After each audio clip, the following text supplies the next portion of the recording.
Hello प्यारे बच्चों, देखिए आज है 12th क्लास की फिजिक्स और चल रहा है चैप्टर नंबर 10 जिसका नाम है वेव ऑप्टिक्स यानी तरंग प्रकाश की। और इस चैप्टर का बच्चों आज है लेक्चर नंबर 29 यानी आज 29वां व्याख्यान है इस पाठ का बच्चों। और आज के इस लेक्चर में हम पढ़ेंगे द्विवर्णता द्वारा प्रकाश का ध्रुवण। बच्चों हम क्या पढ़ रहे हैं पिछले कुछ लेक्चर से कि समतल ध्रुवित प्रकाश उत्पन्न करने की क्या क्या विधियां हैं, तो उसी कड़ी में आज का टॉपिक रहेगा पोलराइजेशन बाय डाइक्रोइज्म। तो बच्चों पिछले लेक्चर में हमने पढ़ा था कि द्वि अपवर्तन द्वारा प्रकाश का ध्रुवण कैसे होता है, तो उसके आगे अब समझेंगे द्विवर्णता को। तो द्विवर्णता को समझने से पहले हमने पिछले लेक्चर में जो पढ़ा था वो हमें उसकी पूरी जानकारी होनी चाहिए बच्चों। उम्मीद है कि कल आपने उसको पढ़ा होगा। तो आज का लेक्चर, आज का जो टॉपिक है वो आपको क्लियरली समझ में आएगा। अगर पिछला लेक्चर नहीं देखा है तो उसे ज़रूर देखें, उसके बाद इसको देखें। तो पिछले लेक्चर में जो कुछ पढ़ाया था उसका थोड़ा सा रिवीजन करेंगे तभी ये टॉपिक समझ में आएगा। तो बच्चों हमने देखा था कि कुछ क्रिस्टल्स ऐसे होते हैं, सभी नहीं, कुछ क्रिस्टल्स ऐसे होते हैं जब जिन पर साधारण या अध्रुवित प्रकाश गिराया जाता है तो अपवर्तन के कारण तो उसके अंदर प्रवेश करते ही वो प्रकाश की किरण दो किरणों में टूट जाती है, दो किरणों में टूट जाती है। और दोनों किरणों में जो इलेक्ट्रिक फील्ड के वाइब्रेशंस हैं यानी वैद्युत क्षेत्र के जो कंपन हैं आपस में लंबवत होते हैं। जैसे यहाँ देखिए एक किरण में जो कंपन हैं बच्चों वो कैसे हैं, इस बोर्ड के तल के लंबवत हैं, वाइब्रेशन ऐसे हो रहे हैं। दूसरी किरण में ऐसे हो रहे हैं तो लंबवत हो गए। तो दोनों किरणें समतल ध्रुवित हो चुकी हैं, दोनों किरणें समतल ध्रुवित हो चुकी हैं, लेकिन उनके वाइब्रेशन, उनके कंपन आपस में लंबवत हैं। ये बात हमने पिछले लेक्चर में बताई थी। और इसी घटना को हम क्या कहते हैं, द्वि अपवर्तन। एक किरण का दो दिशाओं में अपवर्तित होना, दो किरणों में टूट जाना। इसमें से एक किरण बच्चों अपवर्तन के नियमों का पालन करती थी जिसको हमने ओ रे कहा था, और एक पालन नहीं करती थी जिसको हमने ई रे कहा था। और ऐसे क्रिस्टल्स जिनमें द्वि अपवर्तन की घटना होती है उनको हम द्वि अपवर्तक क्रिस्टल यानी डबल रिफ्रैक्टिंग या बाई रिफ्रेंजेंट क्रिस्टल्स कहते हैं। और ऐसे क्रिस्टल्स के कुछ उदाहरण हमने कल बताए थे, जैसे कैल्साइट क्रिस्टल, और यहाँ पर हमने कैल्साइट क्रिस्टल ही लिया है बच्चों। कैल्साइट, क्वार्ट्ज, टूरमैलिन क्रिस्टल्स, ये क्रिस्टल द्वि अपवर्तन की घटना करते हैं। अब इन्हीं क्रिस्टल्स में से बच्चों कुछ क्रिस्टल ऐसे होते हैं, अब आ जाइए पॉइंट पर, इन्हीं क्रिस्टल्स में से कुछ क्रिस्टल्स ऐसे होते हैं जो इन दोनों किरणों में से किसी एक किरण को अवशोषित कर लेते हैं। यानी उनकी अवशोषकता इन दोनों किरणों के लिए अलग अलग होती है। एक किरण के लिए अवशोषण बहुत कम होता है और दूसरी किरण के लिए उसका अवशोषण बहुत ज़्यादा हो जाता है। तो एक प्रकार की किरण यानी एक प्रकार के कंपन अवशोषित हो जाते हैं और दूसरे प्रकार के कंपन निर्गत हो जाते हैं, और हमें जो निर्गत प्रकाश मिलता है वो पूर्णतः समतल ध्रुवित मिल जाता है। इस तरीके से हम द्विवर्णता द्वारा प्रकाश का ध्रुवण कर लेते हैं। और ऐसे पदार्थों को जिनमें ये गुण पाया जाता है द्विवर्णक पदार्थ कहते हैं। और इस द्विवर्णता का, तो द्विवर्णता जो हुई, द्विवर्णता यानी डाइक्रोइज्म क्या हुई कि दोनों किरणों के लिए उसकी अवशोषण क्षमता जो है वो अलग अलग है। एब्जॉर्बिलिटी, उसकी अवशोषित करने की जो क्षमता है, यानी एक का ज़्यादा अवशोषण कर लेती है, एक का कम कर पाते हैं वो क्रिस्टल। तो उनके इस गुण को हम द्विवर्णता कहते हैं।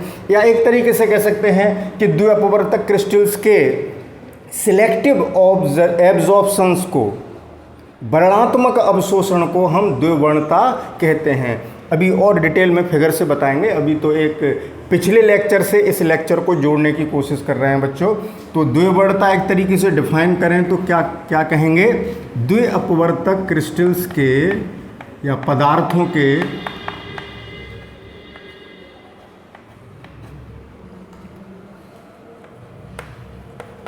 क्रिस्टल भी लिख सकते हैं भाई, क्रिस्टल है तो पदार्थ ही, पदार्थों के वर्णात्मक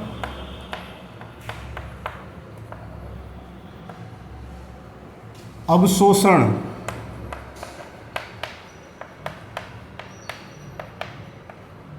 इसको कहते हैं सिलेक्टिव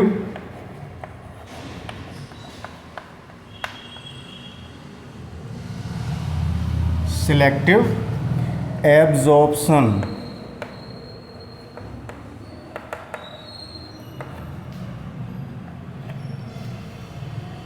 द्विअपवर्तक पदार्थों के वर्णात्मक अवशोषण के गुण को द्विवर्णता कहते हैं।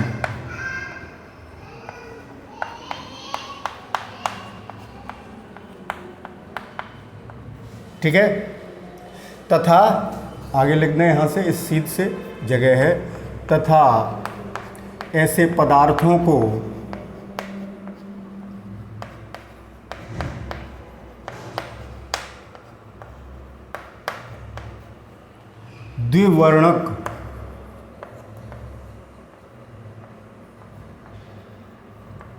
द्विवर्णक या वर्णिक लिख सकते हो, द्विवर्णिक कर दें तो और ज़्यादा अच्छा लगेगा। द्विवर्णिक पदार्थ यानी डाइकोरिक, डाइक्रोइक क्रिस्टल लिख देता हूँ, यहाँ जगह कम है, सबस्टेंस नहीं लिख पाएगा, क्रिस्टल कहते हैं।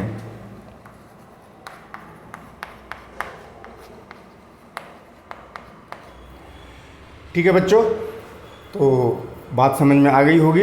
यानी एक किरण का अवशोषण कर लेंगे और एक किरण निर्गत हो जाएगी, इसको अभी समझेंगे।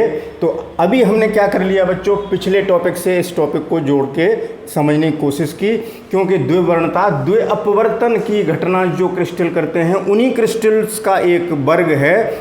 उन्हीं क्रिस्टल्स में से कुछ क्रिस्टल ऐसे हैं जिनमें द्विवर्णता का गुण पाया जाता है। इसका एग्जाम्पल है बच्चों टूरमैलिन, ये वाला। इस क्रिस्टल में देखिए द्विअपवर्तन ये भी करेगा, ये भी करेगा, ये भी करेगा, लेकिन जो सिलेक्टिव एब्जॉर्प्शन का जो प्रॉपर्टी है वो इसमें बहुत ज़्यादा है। इनमें भी होगी लेकिन बहुत कम होगी, इसमें सबसे ज़्यादा है। यानी एक किरण का पूर्णतः अवशोषण कर लेगी एक प्रकार के कंपनों का, और दूसरे प्रकार के कंपन निर्गत हो जाएंगे। तो इसका फॉर एग्जाम्पल सबसे उत्तम उदाहरण क्या है बच्चों? टूरमैलिन क्रिस्टल।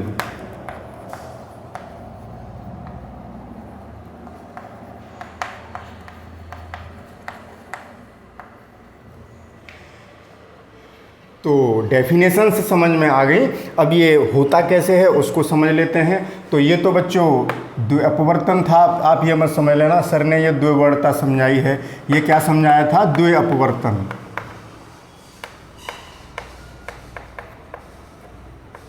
अब द्विवर्णता को फिगर से समझाएंगे, लेकिन उससे पहले बच्चों टेक अ स्क्रीनशॉट।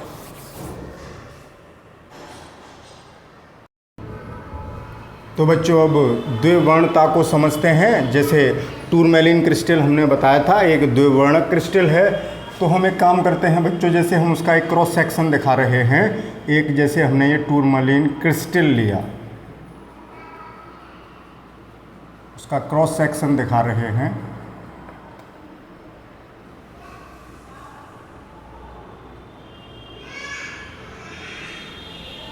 जैसे ये टूरमैलिन क्रिस्टल है, और बच्चों हमने क्रिस्टल में बताई थी कि एक प्रकाशिक अक्ष होती है, एक ऐसी दिशा होती है जिस दिशा में ई और ओ, ई रे, ई किरण और ओ किरण दोनों के अपवर्तनांक समान हो जाते हैं, दोनों किरणें संपाती हो जाती हैं, दोनों की चालें समान होती हैं उस दिशा में, और उस दिशा में द्विअपवर्तन की घटना नहीं होती है। उसको हमने बच्चों कल बताया था प्रकाशिक अक्ष। तो इस टूरमैलीन क्रिस्टल को इस तरीके से काटा गया है कि सभी प्रकाशिक अक्षें समांतर रहें। जैसे अब मान लीजिए यहाँ वो दिशा कौन सी है, इस बोर्ड के तल के लंबवत, ऐसे समझें। प्रकाशिक अक्ष इस क्रिस्टल की ऐसे है, यानी ये वो दिशा है, यानी इस दिशा से देखने पर द्वैपवर्तन नहीं दिखाई देगा। तो प्रकाशिक अक्ष इसके लंबवत हैं, तो डॉट से दिखा दी बच्चों मैंने। मैं समझ रहा हूँ बच्चों, आपके दिमाग में एक बात आ रही होगी कि सर आपने तो कहा था कि एक अक्ष होती है और आपने तो बहुत सारी बना दी, ऐसा क्यों कर रहे हैं सर? बच्चों, जो अक्ष होती है वो क्या होती है? दिशा, न कि कोई रेखा। यहाँ हम रेखाओं से प्रदर्शित कर रहे हैं, ये वर्टिकल लाइन से, लेकिन दिशा तो एक ही है। कहने का अर्थ ये है, जैसे यहाँ 10 व्यक्ति खड़े हों और 10 व्यक्ति इस दिशा में देखें तो सबकी एक ही दिशा हो गई।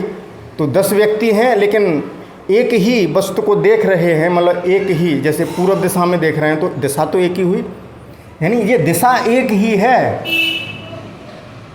मतलब अक्ष एक ही, मतलब अक्ष एक है का मतलब ये न समझें कि ये बहुत सारी अक्षें बना दी, फिर आप गिनने लगें कि सर आपने तो 1 2 3 4 5 1 2 3 4 5 25 अक्ष बना दी।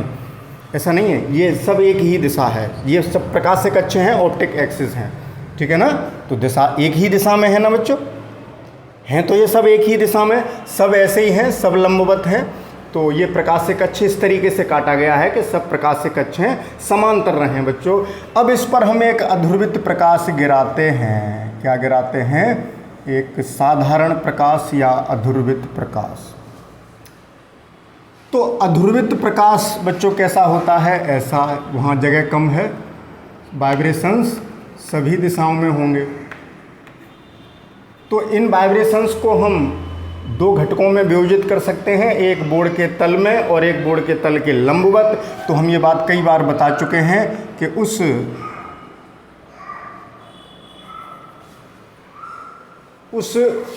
अध्रुवित प्रकाश को हम इस तरीके से भी रिप्रेजेंट कर देते हैं। कैसे? एक एरो बनाइए,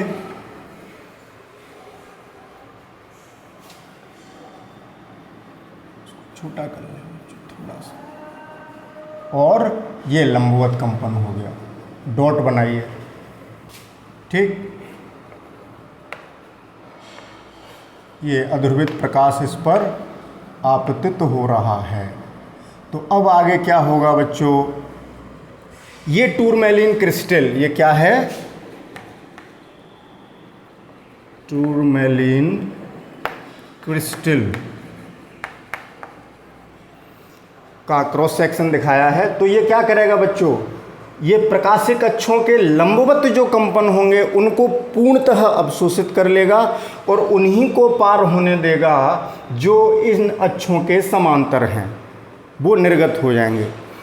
तो इसीलिए इन अक्षों को हम ट्रांसमिशन एक्सिस, संचरण अक्ष भी कह देते हैं। मैंने अभी प्रकाशिक अक्ष बोला था, पारित अक्ष भी बोल देते हैं, पास एक्सिस भी बोल देते हैं। तो देखें, ये आगे बढ़ा, प्रकाश की किरण आगे बढ़ी। अब देखें, ये कंपन बोर्ड के तल में ऐसे हैं, बोर्ड के तल में हैं, प्रकाशिक अक्ष बोर्ड के तल के लंबवत है। तो प्रकाशिक अक्ष के ये वाले कंपन लंबवत हो गए तो ये अवशोषित होना शुरू हो जाएंगे, ठीक है। जैसे इसके अंदर प्रवेश करने पर ये थोड़ा सा अवशोषित हुआ, जैसे जैसे आगे बढ़ते जा रहे हैं ये इनकी जो एम्पलीट्यूड है कम होता जा रहा है, अवशोषित होते जा रहे हैं बच्चों। तो अगर इसे उचित मोटाई का ले लें तो चलते चलते चलते चलते ये पूरी तरीके से ये वाले जो वाइब्रेशन हैं जो प्रकाशिक अक्षों के लंबवत हैं वो पूर्णतः अवशोषित हो जाते हैं। इनको छोटे करके बनाते चले जाना। अब यहाँ तक आते आते सारे वाइब्रेशन एब्जॉर्ब हो गए, अवशोषित हो गए। अब यहाँ केवल वही बचे जो डॉट वाले थे।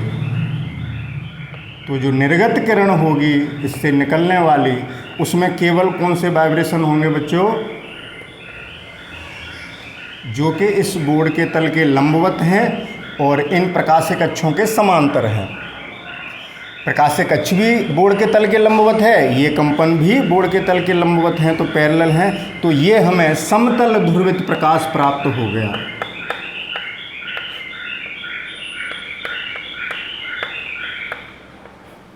समतल ध्रुवित प्रकाश प्राप्त हो गया बच्चों। प्लेन पोलराइज्ड लाइट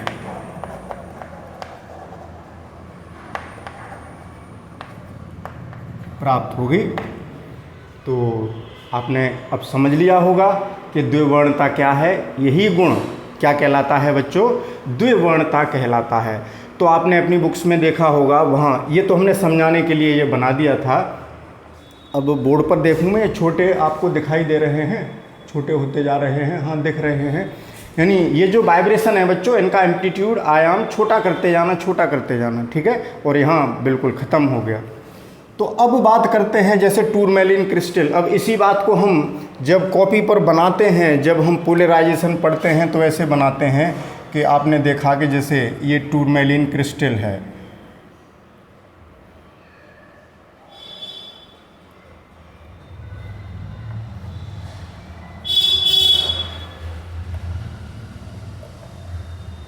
आपको बुक्स में ऐसा दिखाई देता है, तो वो बात भी समझ लें, क्योंकि चीज़ों को समझना सीखें, रटना नहीं।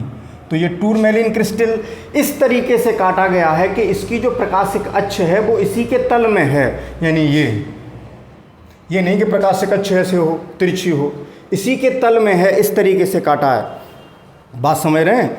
जैसे ऐसा नहीं है कि क्रिस्टल हमने ऐसे काट लिया कि प्रकाशिक अक्ष ऐसे हो गई, उसके तल में नहीं रही। अब कैसे काटा है कि ये अगर प्रकाशिक अक्ष है तो वो उसी के तल में है, यानी ये दिशाएं ऑप्टिक एक्सिस हैं, ऐसे तल में हैं, ऐसे नहीं है एंगल बना रही हूँ, एंगल बनाते हुए नहीं है, इसी के तल में है। तो ये प्रकाशिक अक्ष हुई, इसी को हम पारित अक्ष भी बोलते हैं। तो इसी फिनोमेना को यहाँ समझ लेते हैं कि अब यहाँ पर हमने जैसे क्या किया, अध्रुवित प्रकाश गिराया,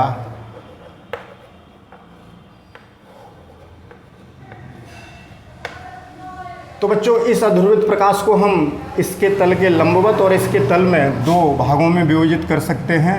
वाइब्रेशंस को तो इस तरीके से होगा, अध्रुवित प्रकाश ऐसे दिखा सकते हैं। तो इस प्रकाश में से केवल वही वाइब्रेशन पार होंगे, जैसा कि मैंने यहाँ बताया था, जो इसकी अक्ष के समांतर हैं। तो यहाँ इस अक्ष के समांतर आपको ये वाले वाइब्रेशन दिखाई दे रहे हैं जो बोर्ड के तल में है, यही इससे निर्गत होंगे।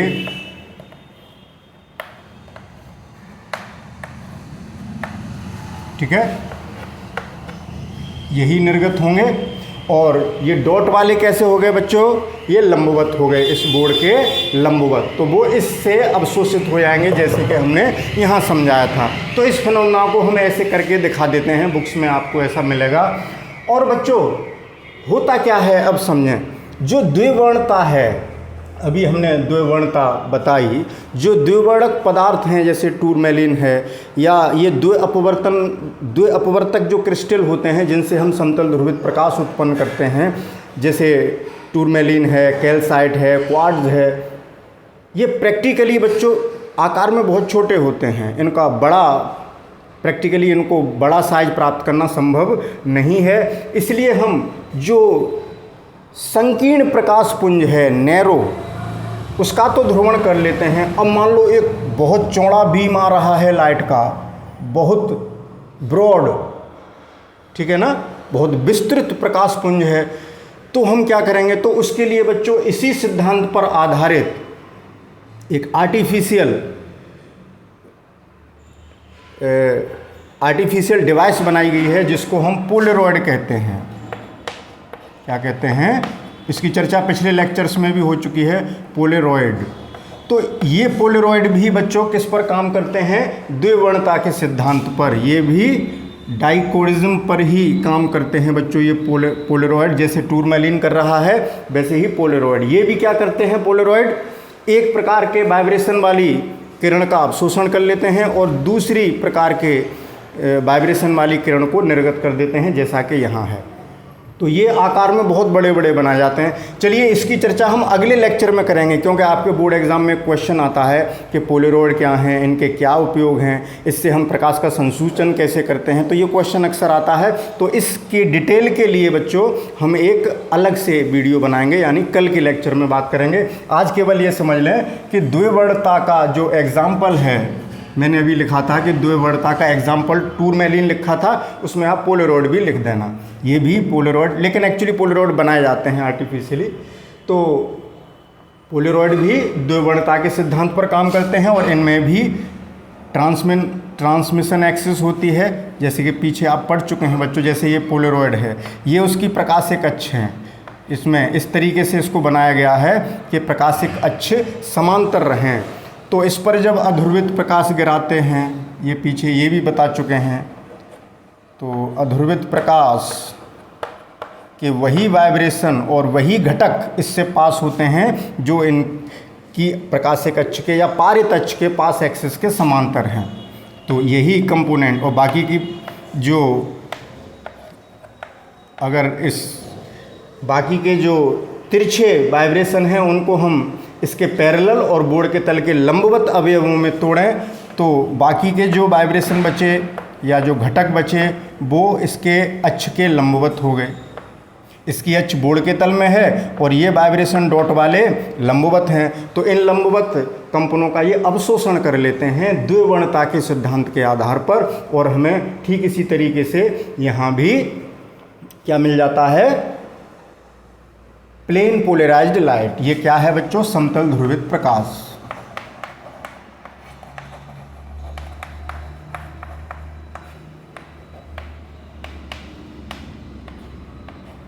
ये भी और ये भी तो बिल्कुल सेम फिनोमेना है, लेकिन अंतर कितना है कि ये बच्चों आकार में छोटे हैं, प्रैक्टिकली इनका यूज़ ज़्यादा नहीं है, और अपनी दैनिक लाइफ में जो हम यूज़ करते हैं वो पोलेरॉइड के द्वारा करते हैं। कि पोलेरॉइड हम जितना बड़े आकार का बनाना चाहें उतने बड़े आकार का बना सकते हैं। तो जो व्यवहारिक विधि है समतल ध्रुवित प्रकाश उत्पन्न करने की, वो है पोलेरॉइड।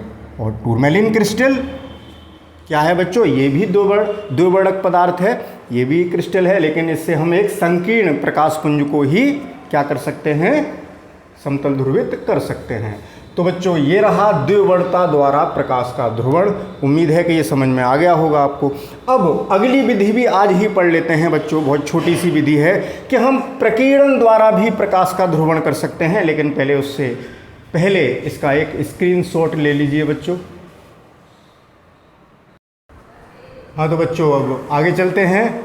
अगला टॉपिक, प्रकीर्णन द्वारा प्रकाश का ध्रुवण। हम प्रकीर्णन के द्वारा भी बच्चों समतल ध्रुवित प्रकाश प्राप्त कर सकते हैं। तो प्रकीर्णन की घटना आप पढ़ चुके हैं पीछे, रे ऑप्टिक्स में भी आपने पढ़ा था।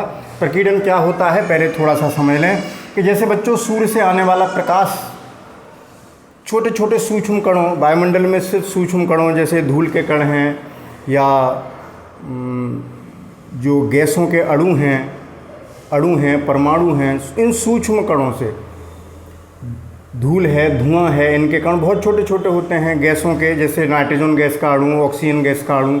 तो जब इन पर आपतित होता है तो सभी दिशाओं में उसको बिखेर देता है। कौन? ये सूक्ष्म कण। ये सूक्ष्म कण उस लाइट को भिन्न भिन्न दिशाओं में बिखेर देते हैं। इसी को हम क्या कहते हैं, प्रकीर्णन, उस फैलने को, यानी स्कैटरिंग। तो अब हम क्या पढ़ने जा रहे हैं बच्चों, ध्रुवण यानी पोलराइजेशन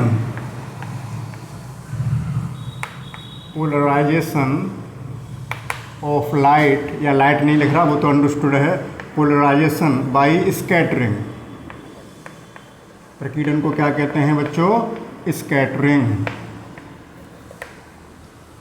तो इस टॉपिक को समझते हैं। तो देखें, जैसे ये प्रकाश आपतित हुआ, कैसा प्रकाश है ये, अध्रुवित साधारण प्रकाश, और इस प्रकाश को हम इस बोर्ड के तल में स्थित कंपन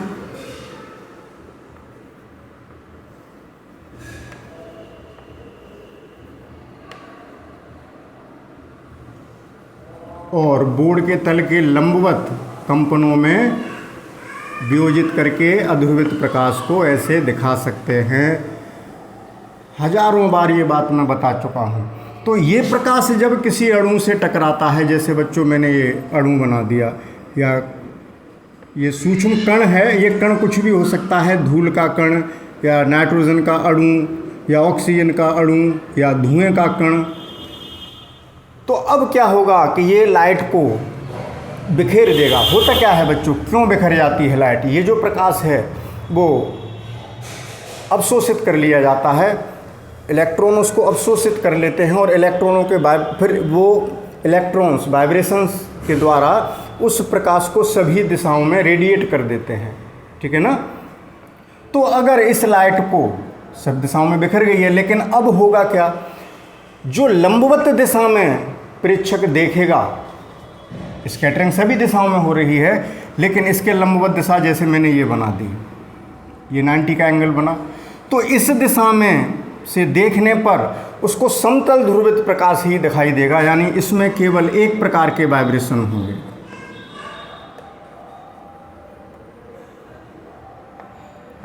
यानी प्रेक्षक 90 डिग्री पर देख रहा है। ये एंगल कितना होना चाहिए बच्चों? ये एंगल जो है ये 90 डिग्री का है। ठीक है ना? तो यहाँ से प्रेक्षक उसको देख रहा है। ऑब्जर्वर प्रेक्षक यहाँ पर है, तो उसको कैसा प्रकाश दिखाई देगा? समतल ध्रुवित। और अन्य दिशाओं में, यानी लंबवत दिशा, चाहे इस लंबवत दिशा इधर भी होगी, इधर भी होगी, ऐसे भी लंबवत दिशा हो गई, उसके उधर से भी लंबवत दिशा, लंब दिशाओं में ही ऐसा होगा। अन्य दिशाओं में, अब इसी सीध में देखें, जो ट्रांसमिशन की डायरेक्शन है, अगर बिल्कुल इसकी सीध में देखें, तो अगर यहाँ से कोई ऑब्जर्वर देख रहा हो उसी दिशा में जहाँ से लाइट आ रही है, तो उसको ऐसा ही अध्रुवित प्रकाश दिखाई देगा, इधर ध्रुवण नहीं होगा।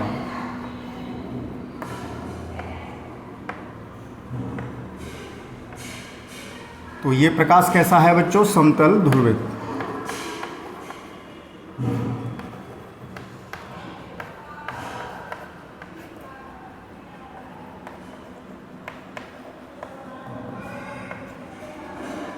तो लंब दिशा में पूर्णतः समतल ध्रुवित, और उसी की संचरण की दिशा में देखते हैं तो अध्रुवित, और किसी अन्य दिशा पर देखेंगे तो वो पार्शियली पोलराइज्ड होगा, आंशिक ध्रुवित, पूर्णतः ध्रुवित नहीं होगा। ठीक है ना? जैसे अगर हम इस दिशा में देखें, स्कैटरिंग इस दिशा में भी हुई होगी, तो इसमें आंशिक ध्रुवित होगा। जैसे कुछ वाइब्रेशन डॉट के होंगे, कुछ नहीं होंगे डॉट के, जैसे हमने यहाँ नहीं बनाए फिर यहाँ बना दिया। ठीक है ना? तो ये कैसा होगा? आंशिक ध्रुवित। अन्य किसी भी दिशा में देखेंगे तो वो प्रकाश आंशिक ध्रुवित होगा। केवल ध्रुवित कब दिखेगा? लंब दिशा में। ये बात विशेष रूप से ध्यान रखना। और संचरण की दिशा में अध्रुवित ही रहेगा।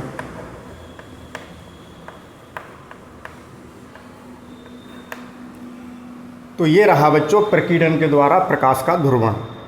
ठीक है? अब बच्चों टॉपिक बहुत बड़ा है, ये मत सोचना सर आपने बहुत जल्दी ख़त्म कर दिया। आपके सिलेबस के अकॉर्डिंगली इतना ही बताना है, लेकिन ये प्रकीर्णन की घटना एक बहुत ब्रॉड घटना है बच्चों। बहुत डिटेल में अगर पढ़ना है तो हायर एजुकेशन में जाके पढ़ेंगे।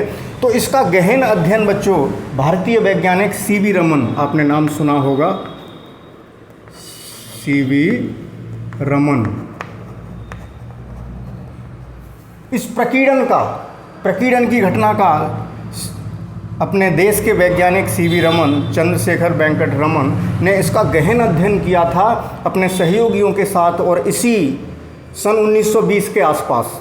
और उनके इस गहन अध्ययन के लिए भौतिकी का नोबेल पुरस्कार मिला, फिजिक्स के क्षेत्र में नोबेल प्राइज़। बच्चों ये बहुत गर्व की बात होती है जिसको नोबेल प्राइज़ मिलता है। ये बहुत बड़ा पुरस्कार है जो कि भिन्न भिन्न क्षेत्रों में दिया जाता है। ठीक है ना? तो ये फिजिक्स के क्षेत्र में मिला, केमिस्ट्री के क्षेत्र में मिलेगा, बायोलॉजी के क्षेत्र में भी मिलेगा, मेडिकल साइंस के क्षेत्र में मिलेगा, साहित्य में मिलेगा। तो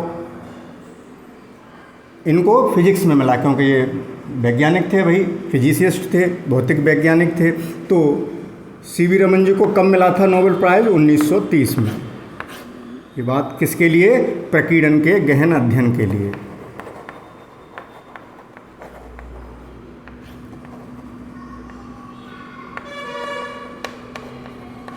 ये बात जानकारी के लिए बता दिए भाई, अपने देश के वैज्ञानिक हैं, नोबेल प्राइज़ मिला है तो हमें गर्व करना चाहिए।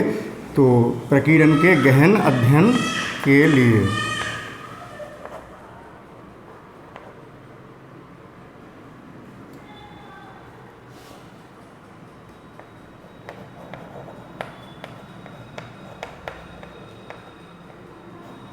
ठीक है बच्चों, एक सेकंड। तो हाँ, तो बच्चों अब आप प्रकीर्णन द्वारा प्रकाश का ध्रुवण भी सीख चुके हैं, इसका स्क्रीनशॉट आप ले लेंगे। और बच्चों आज जो कुछ मैंने पढ़ाया है विशेष रूप से ध्यान रखें। बच्चों को एक समस्या आ रही थी कि सर आप पढ़ा देते हैं लेकिन हम नोट्स नहीं बना पाते। तो बच्चों पिछले लेक्चर से मैंने एक PDF फाइल के रूप में नोट्स भेजना शुरू कर दिया है। आप हमारे इस जो भी वीडियो देख रहे हैं, जैसे आज का वीडियो है, इसके डिस्क्रिप्शन बॉक्स में जाइएगा और डिस्क्रिप्शन बॉक्स में आज का जो कुछ पढ़ाया हुआ है उसका पूरा नोट्स मेरे हाथों द्वारा बनाया हुआ आपको पूरा नोट्स उस लिंक को क्लिक करते ही मिल जाएगा। तो नोट्स को डाउनलोड कर लेना और बढ़िया सा नोट्स बनाना। और आज हमने ये 2 विधियाँ पढ़ी, एक द्विवर्णता द्वारा ध्रुवण और प्रकीर्णन द्वारा ध्रुवण। अब बच्चों कल के लेक्चर में इस चैप्टर को समाप्त कर देंगे। बहुत दिन हो गए इसको पढ़ाते हुए, लेकिन बच्चों थोड़ा विस्तार में पढ़ेंगे तो समय तो लगता ही है। तो कल हम एक इम्पोर्टेंट टॉपिक पढ़ने जा रहे हैं जो बोर्ड एग्ज़ाम में निश्चित आता है बच्चों, जिसका नाम है पोलेरॉइड। तो कल पढ़ेंगे कि पोलेरॉइड है क्या, कैसे बनता है, इसके क्या क्या उपयोग हैं, और इससे बस उपयोग पढ़ने हैं और रचना पढ़नी है। प्रकाश का संसूचन कैसे करते हैं वो उपयोग में ही आ गया। To detect the about light, मतलब हमें ये वाइब्रेशन दिखाई नहीं दे रहे, ये पता करना कि प्रकाश ध्रुवित है या आंशिक ध्रुवित है या पूर्णतः समतल ध्रुवित है, ये पोलेरॉइड की सहायता से हम चेक कर लेते हैं। तो चलिए बढ़िया सा नोट्स बनाइए हमारे लिंक से डाउनलोड करके कॉपी पर, सुंदर सा नोट्स। तो मिलते हैं कल नए टॉपिक के साथ, यानी पोलेरॉइड के साथ। Okay, thank you for watching, best of luck.